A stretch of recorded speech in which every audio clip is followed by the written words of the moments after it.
This is Jay Zimmerman with Octavian Katabeski, who is an environmental defense activist as well as a board member of Radiolaria, also a member of the International Socialists. I understand you did a talk recently on the Alberta tar sands. Can you tell us a little bit about the infrastructural project going out there in Alberta tar sands area? Yeah, so basically I organized a panel discussion on the subject, so I didn't really speak myself, but I would be happy to talk about it. Basically, so the tar sands is a massive mining operation. It is very different from normal oil drilling operations because unlike with normal oil drilling where you basically drill deep below the surface, find a pool of liquid oil and then start sucking that out, which is, bad enough, but it is what it is. In the case of the tar sands, what you've got is this massive amount of bitumen, which is basically a tarry, sandy substance that's spread out over a huge area in northern Alberta. Basically, we're talking about an area that's about a quarter the size of Alberta. All of the north is covered in this stuff. And so in order for them to mine it, what they have to do is they have to what they've been doing in the past is that they've been strip mining the area. So basically they will they'll strip mine the surface, they'll take everything, they will add a whole bunch of water to the mix. This will cause the oil to rise to the surface, they'll scoop up the oil, and then they'll dump the rest. Which has been absolutely devastating to the local forest and wetlands, absolutely devastating to local wildlife. On top of that, what they have been doing right now, which they've discovered to be a more profitable method, is something called steam-assisted drilling. And so what they'll do is they will take steam, put a pipe into the earth, and they'll use the steam in order to basically liquefy all of the oil that's just below the surface. So what they say is that this is good because it keeps the trees sort of on the surface, but it still ends up having a massive ecological impact. They'll take the steam, they'll pour it in, liquefy everything, and then suck it all back out.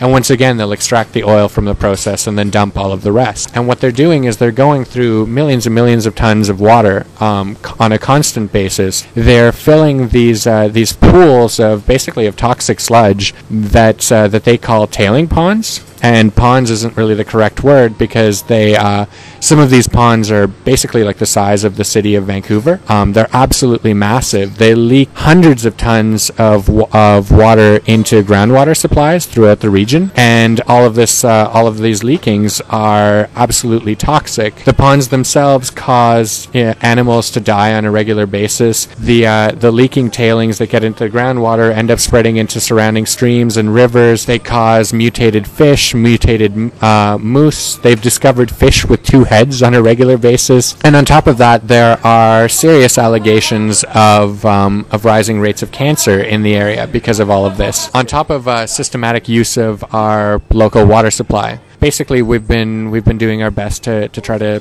stop this process. It's basically been called one of the worst ecological disasters in the world. They separate the tar sands. They separate the material that is the oil, the bitumen. What do they separate it from, and what's the rest that they dump? What is it? Well, basically, it's just they're pulling out whatever the substrate is in the region. So it's basically a bunch of earth and soil and sand and whatnot, and a whole bunch of water. And so the earth and sand isn't a huge deal, although it sort of is, because that stuff ends up being dumped on the surface. Or the main thing that they do dump afterwards that is our main concern is the water.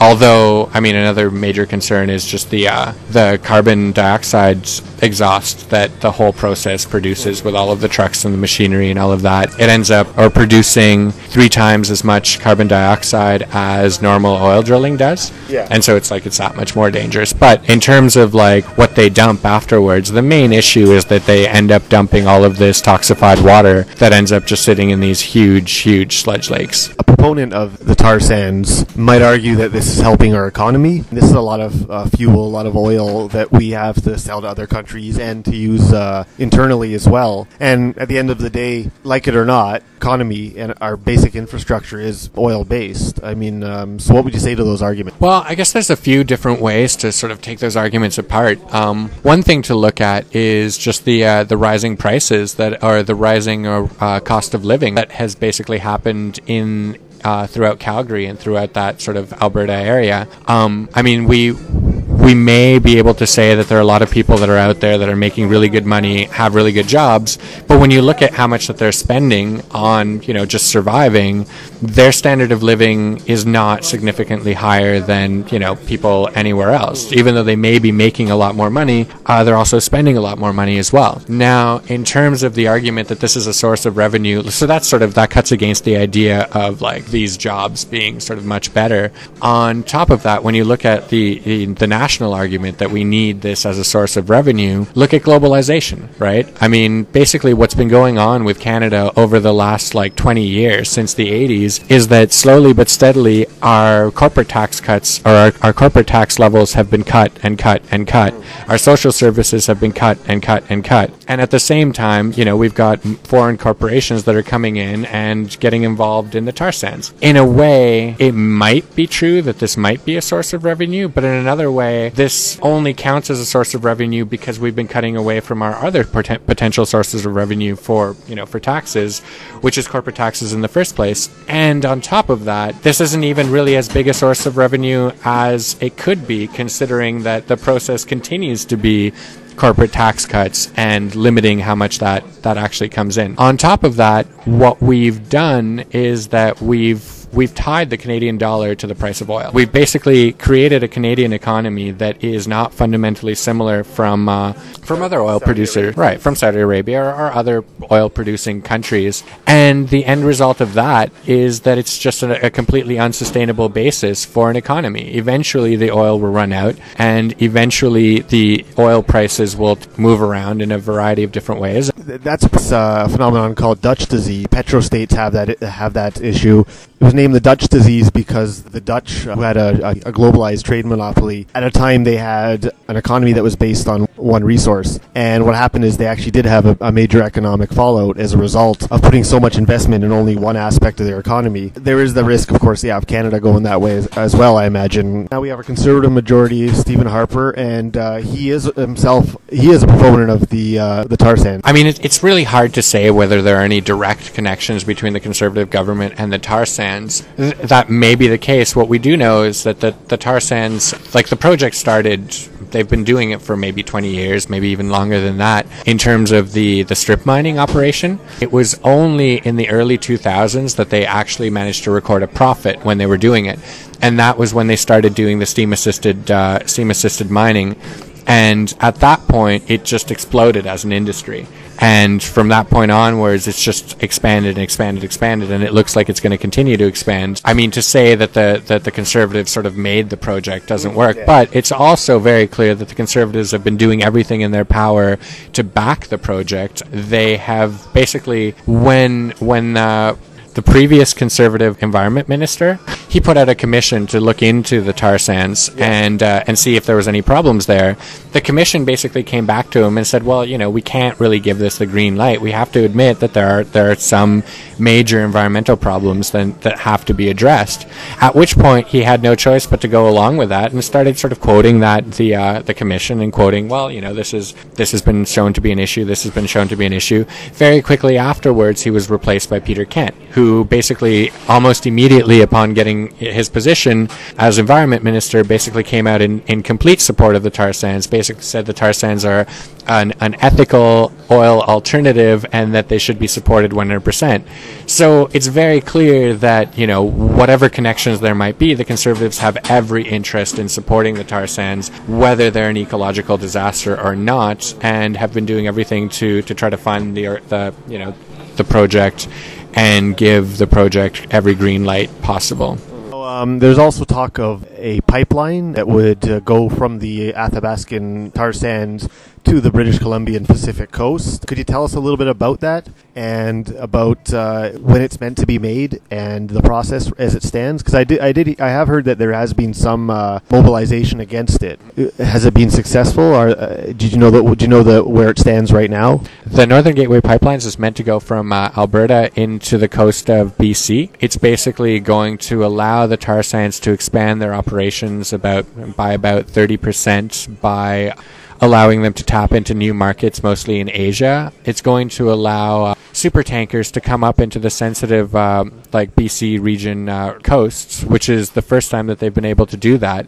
If there were to be any kind of major oil spills or accidents, this would definitely endanger the very sensitive rainforest that happens to be all along the coast of BC, and that's going to happen, or at least it's going to be decided in the next couple of years. But there has definitely been a major protest against it. Actually, that was the issue. That pipeline was the issue that kind of radicalized me around the tar sands, because a number of the organizations, including the West Coast elements of the International Socialists, have been mobilizing against this. The Indigenous Environmental Network is one of the groups that has been fighting against it, and a lot of the First Nations groups that live in the area where the pipeline is proposed to go through have been opposed to this. And this makes sense considering that the pipeline, which is being built by Enbridge, is most likely going to be incredibly unsafe, not only in terms of the super tankers that are going to come up, but also because if you look at Enbridge's history, in the past 20 years, Enbridge has had a large number of leaks in their pipelines. One of the most recent was the Rainbow Pipeline leaking natural gas into a First Nations town where a number of school children had to be evacuated from a school, and the resources weren't there to be able to do that properly. A bunch of people got hurt. It was a huge disaster. On top of that, another example is 20,000 liters of oil were spilled into a river in Michigan when another Enbridge pipeline exploded and leaked. So these things happen on a regular basis, and a lot of the First Nations groups are absolutely opposed to this, and they've basically said that they're going to do everything in their power to stop this from happening, including occupations on the land. And I guess we in Toronto have been doing everything in our power to sort of support them, remind people that, that we stand with them, and try to rally popular support for their actions and try to get involved as much as possible. How do you feel about where the activism is going? Do you think it's enough? And what could listeners out there do if they wanted to become involved? Obviously, we all care about the water that we drink. We all care about the air that we breathe. So this issue, the tar sands, is just a huge enough operation that even if it's all the way out in the West Coast and we're all the way out in the East Coast, it matters to all of us. The consequences of this operation, if it isn't stopped, are going to have, national, if not like North American consequences, if not global consequences, when, greenhouse gases get to the point where we start suffering climate change and, severe problems that come with that. So there are lots of reasons why people should get involved, and there's lots of opportunities for people to get involved. I guess if you're out in the West Coast, there's a lot that could be done in terms of the occupations of the lands that are proposed to have these pipelines go through and direct action.